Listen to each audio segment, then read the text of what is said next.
and it can be done with purpose. That's got to be the key. Every single thing we do has to have a purpose. From a performance standpoint, the number one reason that I do everything that I do is to bulletproof the body and reduce the occurrence and severity of injury. That is the number one reason. Don't ever get it twisted. That is the sole reason. My job is to keep players healthy so they can do the job that you need them to do. That is number one. The secondary benefit, which is what they care about more, is it will also improve their performance. It will improve their capacity for work. So we're getting more bang for our buck. But for me, every single thing that I do with my players, I'm checking those off the list. Will this help reduce the occurrence and severity of injury? Will this help them improve their performance as a basketball player? The only other conceivable reason for doing something would simply be for fun. Just to do something for fun, especially if I'm playing with 8 or 9-year-olds. Not everything I have to do has to be serious business from basketball. Sometimes you can just do some things that are fun, and that builds chemistry, that builds a love for the game. But outside of those three things, if they don't meet those criteria from a performance standpoint, you really need to ask yourself, why are you doing it? And from a coaching standpoint for you guys, it should be, is this going to translate to an improved skill on the court? Will this improve their skill on the court? Or will this improve their basketball IQ? Or will this help build unity and chemistry?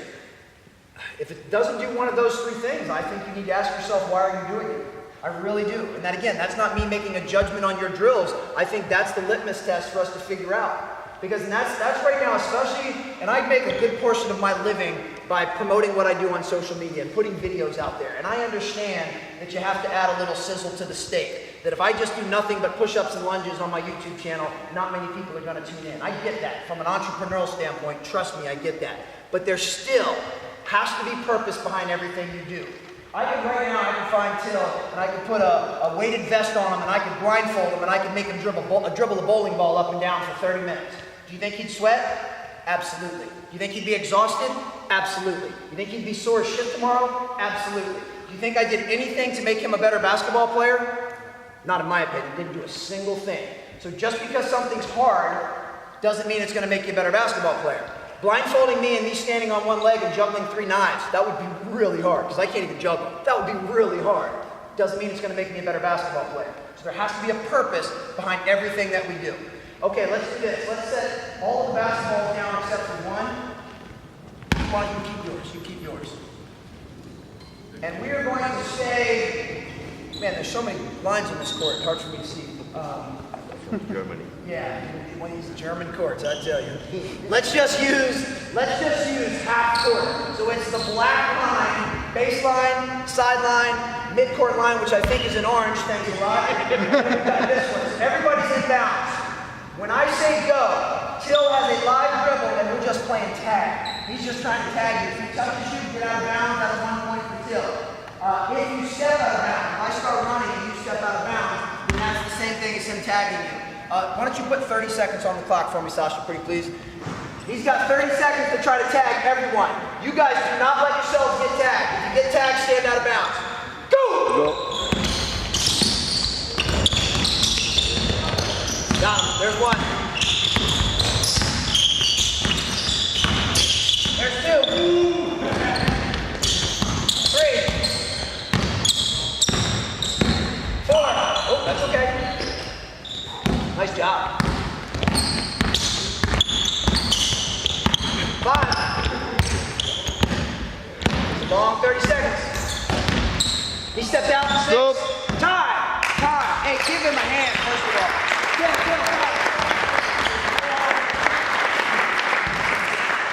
Wildcat. Everybody bring it in. Again, I guarantee you, Till's in good shape. I guarantee you he's breathing heavy. I guarantee you his heart's beating. If you just happen to watch his feet, and if you weren't watching him live, you can watch it when we give you the film. His feet were going through all different basketball-specific movement patterns, from crossover steps to a short slide to a sprint to a retreat step. He was pivoting. He was doing everything that the game requires. He had to start and stop. He had to use both hands. He had to keep a live dribble. You know, the old pistol Pete Maravich drills, these here, great for starting and building confidence with the basketball. Great for doing when you're doing a camp with young players and you need to work a lot of kids out at one time. Not necessarily great for translating to improved performance in the game. I've seen plenty of players that can do this at an unbelievable rate. and then they get in the game and the ball's like a wet bar of soap. They can't even hold on to the ball when they're dribbling. The whole point of everything we do is to make sure players are better in 5-on-5. This, I've noticed, has a high transfer. A high transfer. That Till's ability to keep a live dribble and keep his head up and attack players that are trying to be elusive is as game specific as we can get without actually playing the game. And it's an unbelievable conditioner. Now, as you saw, a player will always be a little slower when they have the ball. This time, everybody get a basketball except for Till. So Till, you're still going to tag if you don't have the ball. You guys will see quickly how this changes.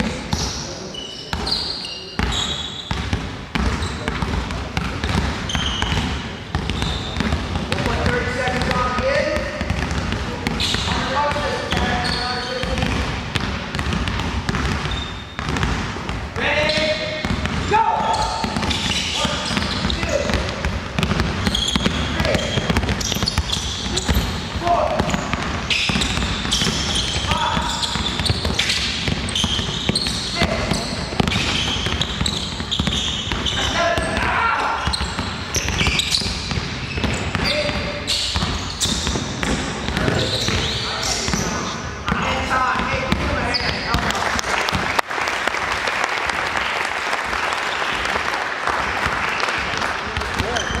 Now think about this. So just imagine this is a team of 12 players or 15 players.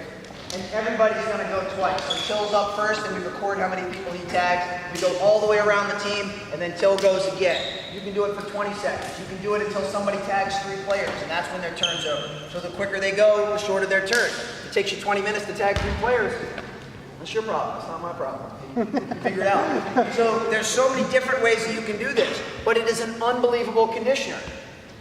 And I don't know if it's the same here. If coaches in the United States are being honest, and I ask what is the #1 foundational conditioning drill that you do with their players, if they're being honest, 90% of them will say a suicide.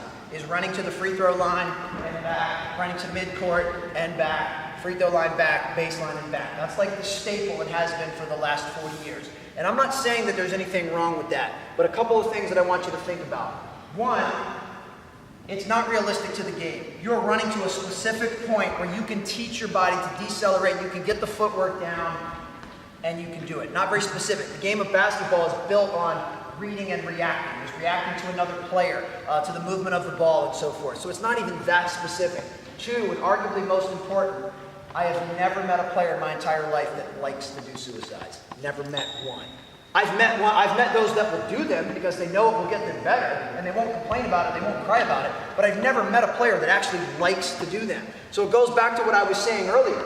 If you can find drills that your players actually like to do, they will give you a better effort, they will give you a better focus, and you will get a better result. So I think I can make a very intelligent argument that playing a game of tag for 30 seconds is superior in every way, shape, or form than running a suicide, which for an average player will take about 30 seconds. I think it's more game-like, I think it's more fun, it works on different movement patterns, it's working on everything that you need, and they will like doing it better. Unless they're being smartasses, if I said right now, would you guys rather run 20 suicides in 20 minutes or would you rather play tag?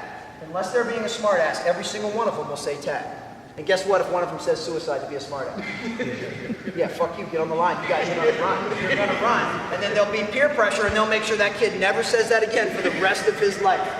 Ever. Ever. So they're getting what they want and we're getting it in a way that's actually better for them. So that could actually be your entire conditioning workout. Could be playing 10 rounds of tag, or 2 rounds of tag where everybody goes. And depending on the type of coach you are, you may be the coach that likes to reward the winner, or you might be the type of coach that likes to punish everyone that lost. There is no right answer. You do what fits your personality. But right now, we could do that and we could tally up, and whoever has the most tags by the end of the workout, they'd win a Gatorade, or they'd win whatever. Or if you coach in another way, they don't have to do extra sprints or whatever. But then there's a higher vested interest. Because you realize anytime you make something competitive and there's something on the line, players will work harder. Right now, going back to suicide, I could line these guys up and I could say, we're going to run 10 suicides in a row right now. They'd be miserable, but they'd say, okay. And I'll just kind of take note after the first couple of suicides. And I'll tell you inevitably, regardless of the team you coach, this is what it'll always break down.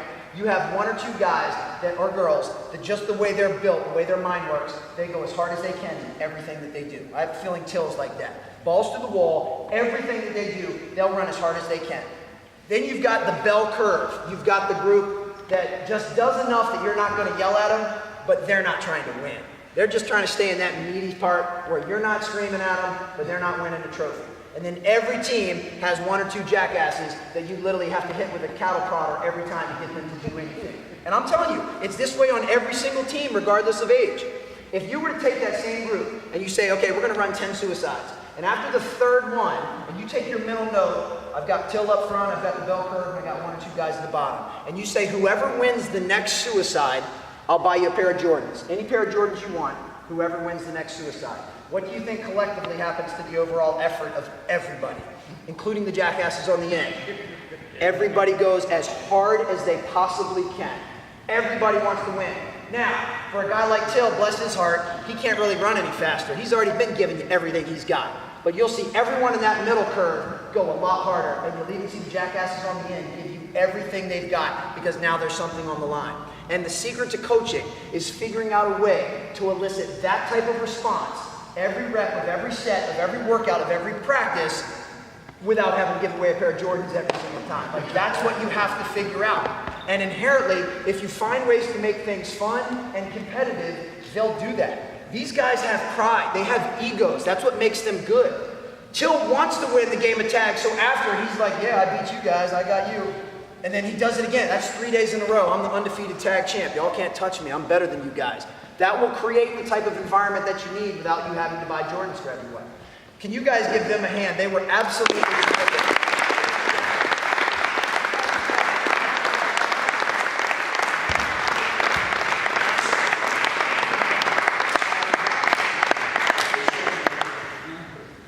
Now I'm all yours. Let's do some Q&A. Yeah, these kids did an absolutely terrific